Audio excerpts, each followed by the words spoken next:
I told my landlord I got a leak in the tub, and he said, go ahead, you pay rent, you can do whatever you want in there. I'm Scott, that's Mac. Mac and Scott Show, JOMA Construction, DIY or don't even try, and we're going to replace the valve inside. This is a multi-choice 14 by Delta, and the process couldn't be simpler. So, step 1, turn off the water. Step 2, remove the handle. Allen wrench, just slide that right off.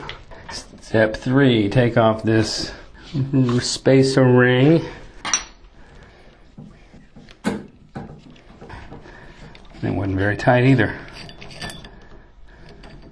Step 4, we should be able to just pull this out. Hopefully it'll just and wiggle it out.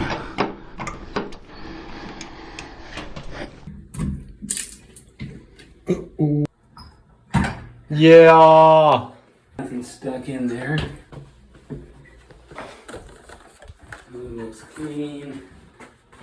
What step number was I on? Just make sure part that's labeled hot goes to the correct side. There's an H right there. Hot is on the left, and there's a little red dot here.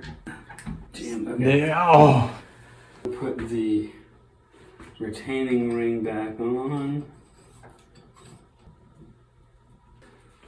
Spacer ring goes back on. Where'd my Allen wrench go?